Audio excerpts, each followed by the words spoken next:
In Washington, D.C., a cold winter sun crept across the marble steps of the U.S. Capitol. Inside, tension hung heavier than the December air. Typewriters clattered, telephones rang, and secretaries whispered urgent memos. It had been only 4 days since Pearl Harbor. America was still bleeding, still counting its dead, when word arrived from Berlin.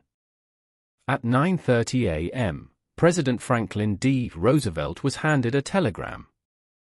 The German government, it read, considers itself from this moment in a state of war with the United States. Hitler had done the unthinkable, he had declared war on America. Across the Atlantic, in Berlin's Reich Chancellery, Adolf Hitler stood before the Reichstag. His voice thundered through the grand marble hall as Nazi flags swayed. "We will destroy this enemy," he shouted, his words echoing off the stone pillars. Cameras flashed, recording what would become one of the most reckless declarations in history. In D.C., Roosevelt adjusted his glasses, his expression cold and steady. "So," he murmured, "it's official now." The room fell silent except for the ticking of a clock. Within hours, Congress convened, the vote swift and unanimous. The United States of America, the sleeping giant, had officially entered the European war. Outside, citizens gathered by radios, listening to the president's calm voice, "We will win through to absolute victory." That day, the map of war expanded. 2 oceans no longer divided America from the world's fire, it had been pulled into it. When World War II began in September 1939, the United States stood apart, distant, watchful, and deeply divided. Europe was burning, yet across the Atlantic, Americans still clung to the belief that the ocean could protect them. Memories of World War I were fresh, the graves still green. Roosevelt's speeches spoke of sympathy for the Allies, but the American people wanted no part of another foreign war. Isolationism was the pulse of the nation. Newspapers carried stories of German victories, yet editorials urged neutrality. The Neutrality Acts of the 1930s had locked America's weapons behind legislative walls. But Roosevelt, a man of patience and foresight, knew that neutrality was temporary. He watched Hitler's ambitions grow, country by country, like a spreading shadow. Germany's rise had been swift and ruthless. Between 1939 and 1941, Hitler's armies had stormed across Europe, Poland, Denmark, Norway, the Low Countries, France. One by one, the lights went out across the continent. Britain stood alone under nightly bombardments, its cities burning under the Luftwaffe's fire. Roosevelt, watching from the White House, understood what Hitler represented, a threat not just to Europe, but to the entire democratic world. By 1940, America began to stir. Roosevelt pushed through the Lend-Lease Act, a lifeline that sent food, fuel, tanks, and aircraft to Britain. "We must be the great arsenal of democracy," he declared. It was a statement of intent, one that infuriated Berlin. German propaganda called America the nation of merchants, and Hitler dismissed Roosevelt as a crippled manipulator serving Jewish interests. Yet behind his arrogance was fear of America's industrial power. The Atlantic soon became a silent battleground. German U-boats, called wolves of the sea, began hunting Allied convoys that carried American supplies. The U-boat commanders prowled the North Atlantic in deadly packs, sinking hundreds of merchant ships. American destroyers, still technically neutral, began escorting convoys halfway across the ocean. Shots were fired, and lives lost, long before any formal declaration of war. In September 1941, the U.S. destroyer USS Greer was attacked by a German submarine. Roosevelt went on radio, his voice hard, "If German or Italian vessels of war enter the waters, they do so at their own peril." Soon after, the USS Kearney and USS Reuben James were torpedoed, the latter sank with over 100 sailors aboard. The American public began to turn. The idea of staying out was starting to feel like a luxury.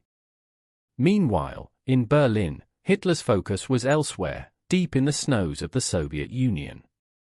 Operation Barbarossa had begun in June 1941, and the Eastern Front was devouring men and machines at a terrifying rate. The German High Command needed resources: oil, steel, fuel, all things America was now funneling to Germany's enemies. Hitler saw Roosevelt as an undeclared enemy, a schemer hiding behind neutrality. In the Pacific, another storm was gathering. Japan, Germany's Axis ally, was expanding through Asia. As Japan pushed into French Indochina, America imposed economic sanctions, freezing assets, cutting off oil. Tension escalated through 1941. Roosevelt warned that Japan's aggression was a danger to world peace. Hitler, however, saw opportunity. When Japan attacked Pearl Harbor on December 7, 1941, the world shifted overnight. The United States declared war on Japan the very next day. Yet for a brief moment, the situation was unclear. America was now at war with Japan, but not yet with Germany. In Berlin, Hitler faced a choice that would define the fate of his empire. His generals were cautious. They advised against opening another front. Germany was already locked in brutal combat with the Soviet Union and struggling in North Africa. But Hitler's decisions were rarely strategic, they were ideological. He believed destiny had aligned the Axis powers. Japan's strike on the US, in his mind, was proof of global momentum against the Anglo-American world order. On December 11, 1941, 4 days after Pearl Harbor, Germany and Italy declared war on the United States. No one in Washington had expected Hitler to do it. There was no treaty obligation requiring Germany to fight alongside Japan, it was purely Hitler's choice. Some historians believe he acted out of overconfidence, others say it was delusion. In Berlin, his speech to the Reichstag was filled with arrogance and venom. "Roosevelt is a war criminal," Hitler shouted, "a man possessed by the Jews who rule his nation." The audience erupted in applause. Outside, the German people, weary after 2 years of war, listened over the radio. Few understood what it meant, but the decision sealed Germany's doom. Across the Atlantic, Roosevelt read the news in silence. His advisors watched as he placed the telegram on his desk. "Hitler has declared war on us," he said quietly. "We'll finish this one." For the first time since the Revolution, America was now at war on 2 fronts, across 2 oceans, against 2 empires. Factories roared to life. Men lined up at recruitment centers. Posters declared, "Remember Pearl Harbor," but behind every rallying cry was a deeper realization: Hitler had made a fatal mistake. By attacking the world's most industrially powerful nation, he had awoken a force he could never contain. From that December onward, America's destiny was no longer isolation, it was liberation. When Adolf Hitler declared war on the United States, the sound of his voice reached Washington within hours. Radio Berlin broadcast his speech live across Europe, defiant, triumphant, filled with the illusion of invincibility. In the Reichstag, his generals stood in forced applause while the Führer ranted about Roosevelt's warmongering democracy. Yet behind the confidence, there was uncertainty, even fear. The decision was impulsive, personal. Hitler had not consulted the Japanese ambassador, nor most of his military advisors. He simply believed destiny demanded it. To him, Japan's surprise attack on Pearl Harbor was the beginning of America's downfall. Now the United States will have its hands full in the Pacific, he told his inner circle. They will not reach Europe in time. But Hitler had misjudged both Roosevelt and America. Washington reacts. In Washington, D.C., Roosevelt's inner circle gathered in the cabinet room on the morning of December 11th. Secretary of State Cordell Hull read the telegram from Berlin aloud, the German government, therefore, considers itself in a state of war with the United States. There was a moment of silence, not of shock, but of grim acceptance. Roosevelt leaned back in his chair. "We were already at war," he said quietly. "He's just made it official." Within hours, Roosevelt went before Congress. Unlike the day after Pearl Harbor, there were no tears this time, only resolve. His voice was measured, the tone hard. "The forces endeavoring to enslave the entire world have now attacked us on both sides of the globe. We shall make it very certain that this form of treachery shall never endanger us again." Congress responded with a unanimous declaration of war. The vote took less than an hour. The United States of America was now officially at war with Germany and Italy. Outside, people crowded around radios and newspaper stands. Headlines screamed across front pages. Hitler declares war on US. Roosevelt answers, war in Europe. America's isolation was over. Mobilizing the giant. Factories that had been building cars began producing tanks, bombers, and rifles. Assembly lines multiplied overnight. In Detroit, the Ford plant switched from automobiles to B-24 Liberator bombers. By 1943, the United States would be producing one airplane every 5 minutes. Men flooded recruitment offices, women entered the workforce in unprecedented numbers. Rosie the Riveter became the symbol of a nation turning its industry into an arsenal. Roosevelt's words from a year earlier, "the great arsenal of democracy," had come true. The transformation was staggering. Within months, American shipyards launched Liberty ships faster than the German U-boats could sink them. The United States went from a nation of consumers to a nation of soldiers, scientists, and strategists. Hitler's miscalculation.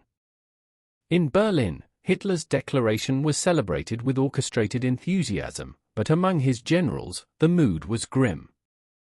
Germany was already stretched thin, bogged down in the freezing Russian winter, short on fuel, and bleeding men on every front. General Jodl, one of Hitler's top staff officers, later wrote in his diary, "We were fighting the world. Now it is official."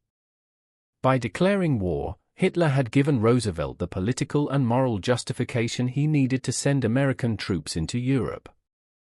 Before December 11, the US could only assist Britain and the Soviet Union indirectly. Afterward, it could engage the enemy head-on. The German Navy, the Kriegsmarine, was ordered to intensify its attacks on American shipping. Grand Admiral Karl Donitz launched Operation Paukenschlag, Drumbeat, a U-boat offensive along the U.S. East Coast. In January 1942, German submarines appeared off the shores of New York and North Carolina, sinking tankers within sight of American beaches. The war had come to America's doorstep. At night, oil fires burned on the water, and the glow could be seen from the coastal towns. Civilians began to grasp that this war was unlike any before. It would reach across oceans, skies, and hearts. Allied coordination. Roosevelt and British Prime Minister Winston Churchill met just days after the declaration, during what became known as the Arcadia Conference in Washington, December 22, 1941 to January 14, 1942. It was there that the foundation of Allied strategy was laid. Churchill arrived in Washington under heavy secrecy, traveling by ship across the submarine-infested Atlantic. When he met Roosevelt in the White House, the two leaders embraced like old comrades. They agreed on a principle that would define the next 4 years: Germany first. Despite Japan's attack, the Allies decided that Nazi Germany was the primary threat. The Pacific would be defended, but the main military focus would be Europe. It was a decision born of strategy and necessity. If Germany conquered the Soviet Union and controlled Europe's industrial heartland, the war would be lost before America could even mobilize. Thus began the formation of the Combined Chiefs of Staff, the first unified Allied command structure. American and British officers began planning joint operations, merging intelligence, technology, and tactics. The seeds of D-Day were planted in those early meetings. The first encounters. By early 1942, the U.S. Navy and Air Force were actively engaging German forces in the Atlantic. The first American troops arrived in Northern Ireland, greeted by cheering civilians, the first wave of what would become a massive military build-up. In November 1942, under Operation Torch, American forces landed in North Africa for their first major confrontation with German troops. The beaches of Algeria and Morocco saw U.S. soldiers face the experienced Afrika Korps under General Erwin Rommel, the Desert Fox. The learning curve was brutal. American troops were inexperienced, German tactics were razor-sharp. At Kasserine Pass in February 1943, the U.S. Army suffered its first major defeat in Europe. Over 6,000 men were killed or captured. But from failure came adaptation. Generals like George S. Patton and Dwight D. Eisenhower learned quickly, turning setbacks into strategies. Within months, the tide began to turn. Hitler's empire begins to crack. While America poured its strength into the war, Germany's empire began to crumble. The Eastern Front was bleeding dry. Stalingrad fell in February 1943. In the air, Allied bombers began striking deep into Germany's industrial heartlands, Hamburg, Essen, Cologne. The US 8th Air Force joined the British RAF in Operation Point Blank, a relentless bombing campaign to cripple German production. American B-17s, the flying fortresses, roared over Europe by the hundreds, facing swarms of Luftwaffe fighters. By mid-1943, the once invincible Reich was on the defensive. Hitler had opened too many fronts, fought too many enemies, and underestimated the strength of a united world. America's rise as a superpower. The war against Germany transformed the United States into something it had never been before, a global military superpower. Its industrial might, once domestic, now stretched across continents. American troops fought in deserts, forests, and skies thousands of miles from home. By 1944, millions of U.S. soldiers were stationed in Europe and the Pacific. The cooperation between America, Britain, and the Soviet Union, uneasy but effective, was crushing the Axis war machine from all sides. Every decision, every battle, traced its origin back to that single act on December 11, 1941. Hitler's declaration of war had unleashed the very force that would destroy him. A war reborn. In a matter of months, the world's largest democracy had gone from observer to liberator. The Atlantic, once dominated by German U-boats, now bristled with American convoys and warships. The skies over Europe carried the sound of American bombers. And on the ground, from Sicily to Normandy, American soldiers were writing history with blood and courage. What Hitler thought would cripple the United States instead united it. What he believed would delay America instead accelerated its vengeance. By the time U.S. forces reached Berlin in 1945, the story had come full circle. The man who declared war on America from his marble hall would die in a bunker beneath the ruins of his own empire. By mid-1944, the world had changed beyond recognition. America's entry into the war had turned a losing fight into an unstoppable surge.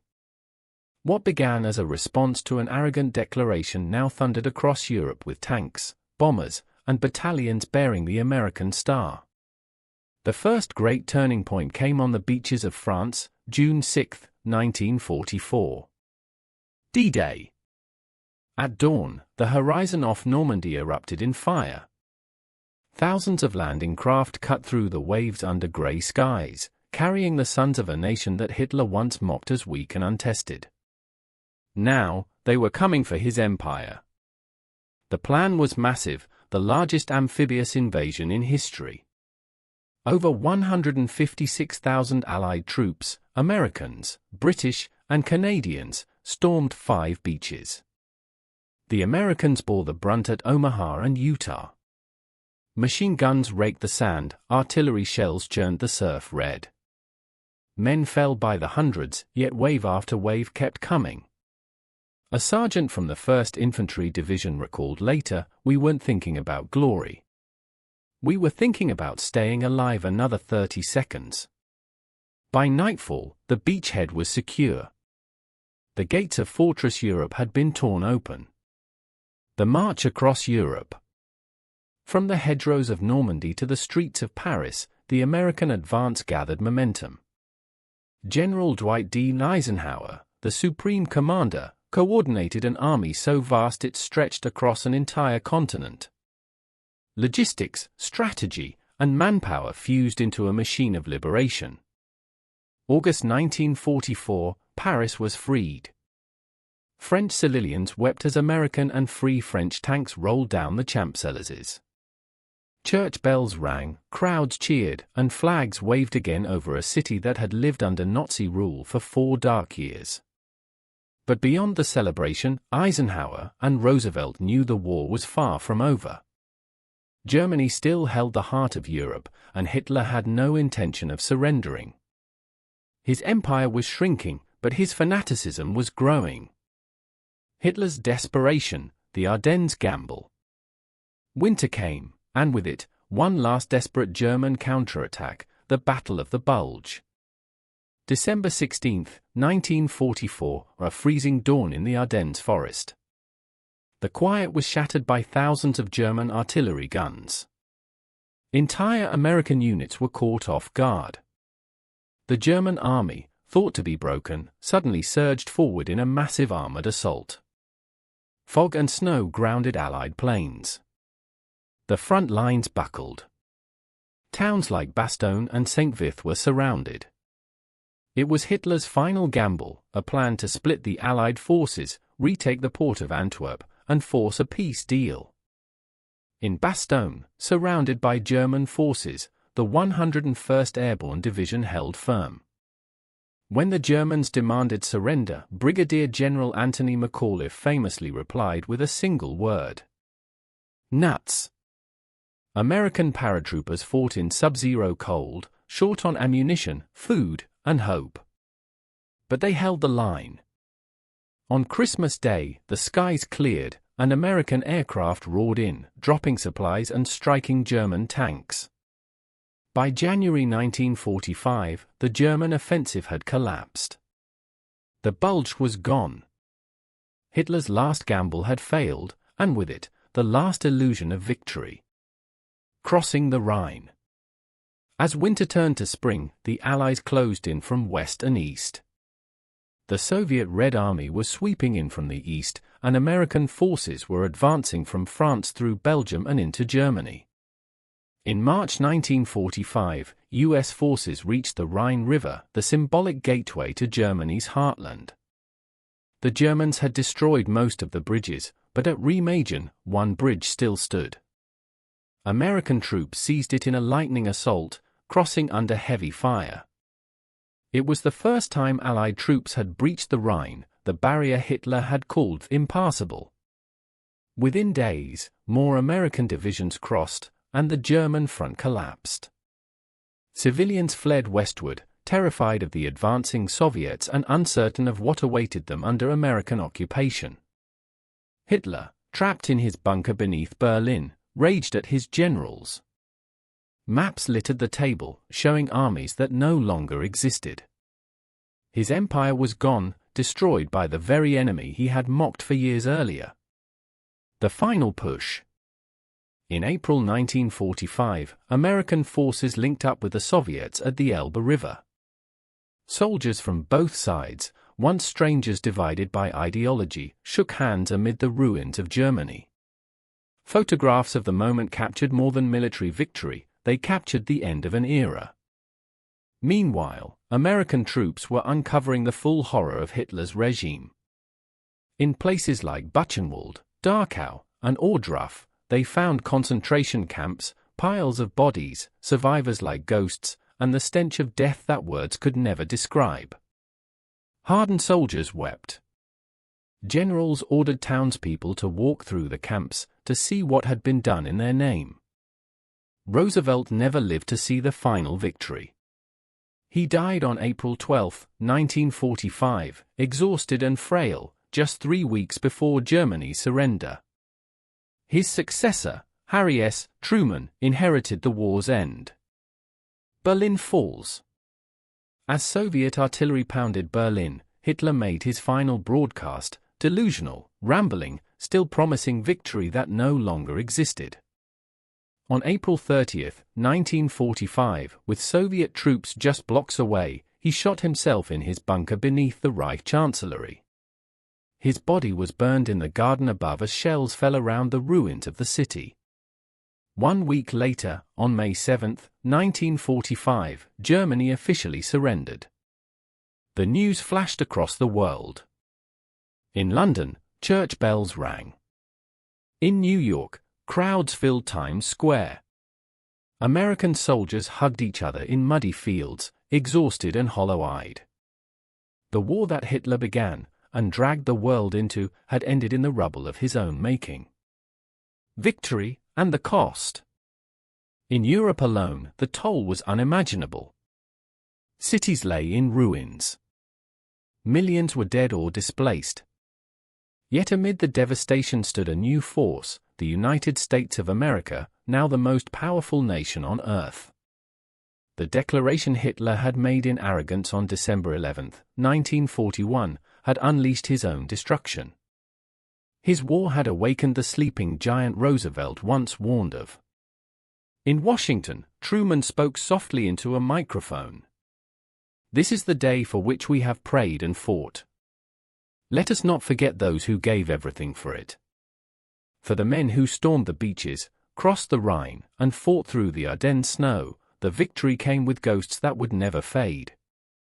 And for history, the lesson was eternal: a dictator's pride can awaken a democracy's fury, and that fury can change the world."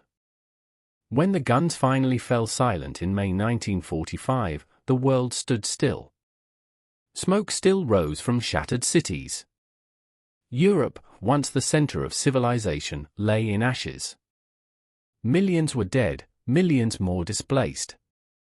Yet across the Atlantic, a nation untouched by bombing raids or invasion stood ready to rebuild what war had destroyed. The United States of America had entered the conflict as a reluctant defender of freedom. It emerged as something far greater, a global superpower. The arsenal of democracy becomes the engine of peace. During the war, America's factories had transformed the nation into the greatest industrial power in human history. Detroit built not just cars but tanks, planes, and artillery at a pace the Axis could never match. Every American worker, from welders to engineers, had fought the war in their own way, on assembly lines glowing with steel and sweat. By 1945, U.S. industry had produced nearly 300,000 aircraft, 100,000 tanks, and 40 billion bullets. Now, those same factories faced a new challenge: peace. Soldiers returned home to a nation booming with potential. War bonds turned into home loans. The GI Bill, signed in 1944, gave millions of veterans access to education and housing. For the first time, an entire generation could dream of college, careers, and family life, what would soon be called the American dream. Cities swelled, highways stretched, and suburbs began to bloom across the landscape. While much of Europe still rationed food, America entered an age of abundance. A new world order. But peace did not mean rest. The war had redrawn the map of global power. Germany and Japan were defeated. Britain and France, exhausted by 6 years of total war, no longer ruled vast empires. Only two nations stood tall, the United States and the Soviet Union. President Harry S. Truman and his advisors knew that America's victory carried responsibility. The United States could no longer retreat behind oceans. Its influence, for better or worse, would shape the next century. In July 1945, the world's leaders gathered in Potsdam, Germany, to decide the fate of the post-war world. Truman sat across from Joseph Stalin, the iron leader of the Soviet Union, and Winston Churchill of Britain. What began as a meeting of allies quickly revealed deep cracks. Stalin demanded influence over Eastern Europe. Truman insisted on democracy and free elections. The war that had united them now gave way to suspicion, the opening chapter of what history would call the Cold War. The atomic dawn. Only weeks after the Potsdam Conference, the world crossed a line it could never return from. On August 6, 1945, an American B-29 bomber named Enola Gay dropped an atomic bomb over Hiroshima, Japan. 3 days later, another bomb fell on Nagasaki. The mushroom clouds rose higher than any battlefield smoke, and in their blinding light, the world saw a new kind of power, terrifying, absolute, and uniquely American. Japan surrendered soon after, ending the war completely. But the atomic age had begun. No longer was power measured in armies or fleets, it was measured in the ability to destroy entire cities with a single bomb. Truman defended the decision as a way to save lives and end the war quickly. Yet even among those who built the bomb, there was unease. Physicist J. Robert Oppenheimer watched the first atomic test in New Mexico and whispered words from the Bhagavad Gita. "Now I am become death, the destroyer of worlds." For America, the weapon symbolized both triumph and terror. Occupation and Reconstruction. In the aftermath, American troops remained stationed across Europe and Asia, not as conquerors, but as rebuilders. In Germany, General Dwight D. Eisenhower oversaw the occupation that sought to erase Nazism and rebuild democracy from its ashes. Factories were repaired, schools reopened, and food was distributed under the watchful eyes of American soldiers.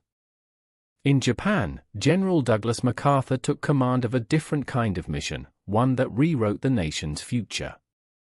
Under American guidance, Japan adopted a new constitution, embraced democracy, and rebuilt into an economic powerhouse within 2 decades. Everywhere, the stars and stripes flew over bases and embassies, symbolizing a new kind of empire, one built not by conquest, but by influence. The birth of the superpower. The end of the war left America with unmatched military might and economic strength. Its navy ruled the seas. Its air force spanned the skies. Its scientists had split the atom. From 1945 onward, the US dollar became the world's currency. The United Nations, founded in October that year, established its headquarters in New York City, a symbolic recognition of America's new global role. But with power came paranoia. The Soviet Union tested its first atomic bomb in 1949, shattering the illusion of American monopoly. The world divided into 2 spheres, East and West, communism and democracy, Moscow and Washington. American soldiers who had fought against Nazis now trained to face a new enemy, the Red Army. The victory of World War II had given birth to a new kind of war, one fought in shadows, in ideology, and in the race for space, science, and survival. Heroes return, and remember. For the men who fought from Normandy to Berlin, the war never truly ended. They returned to quiet neighborhoods and factory jobs, haunted by memories of comrades left behind. Across the country, memorials rose, white crosses in rows, names engraved on granite, eternal flames burning in silence. Hollywood captured their stories in black and white films, showing both the courage and the cost of victory. America celebrated, but it also remembered. From isolation to leadership? Before 1941, America had looked inward, a nation weary of foreign entanglements after the First World War. After 1945, that era was gone forever. The United States became the cornerstone of a new global system, funding Europe's recovery through the Marshall Plan, establishing alliances like NATO, and standing as the defender of democracy in a divided world. Factories that once built bombers now produced cars, radios, and televisions. Veterans became teachers, engineers, and fathers. A baby boom swept the nation. The post-war years marked the beginning of what historians would call the American century. Legacy of a reluctant giant. World War II had begun as a tragedy of ambition, a struggle for domination by dictators. It ended as a story of awakening, the rise of a nation that had not sought empire, yet found itself leading one. When President Truman addressed Congress in 1947, he spoke words that would define the new age. The world is not static, and the status quo is not sacred. We must take the lead in shaping a world where peace is possible. From the rubble of Europe, the United States emerged as the architect of a new order, powerful, confident, and watchful. Its shadow stretched from Berlin to Tokyo, from the Arctic to the Pacific. The war had made America the arsenal of democracy. The peace made it the guardian of the modern world. The war ended, but its echoes never faded. From the beaches of Normandy to the ruins of Berlin, the ghosts of 1945 still linger, in the stories, the scars, and the silence of those who lived it. The United States had entered the war reluctantly, drawn in by the chaos of others. But it emerged transformed, a nation that had seen the cost of tyranny and the price of freedom. In the ashes of cities half a world away, America discovered its purpose, to stand guard against the return of darkness. For Germany, defeat was more than military. It was moral. A nation that once marched under banners of conquest now rebuilt under the weight of guilt. But in rebuilding, both nations found rebirth, Germany through repentance, America through responsibility. The war reshaped everything: technology, politics, and the human spirit. It gave the world jet engines, radar, antibiotics, and the atomic bomb. It gave birth to alliances, rivalries, and a fragile hope that the next generation might live without war. But it also left a warning, written in the ruins of Stalingrad, in the barbed wire of Auschwitz, in the fire of Hiroshima. That power, once unleashed, cannot be unlearned. In the years that followed, American soldiers who had crossed oceans to fight tyranny returned to plant seeds of peace, as engineers, teachers, fathers, and dreamers. Their courage became the foundation of a world rebuilt from rubble. And yet, beneath the pride of victory lay a quiet understanding that the true measure of power is not in the strength to destroy, but in the wisdom to restrain.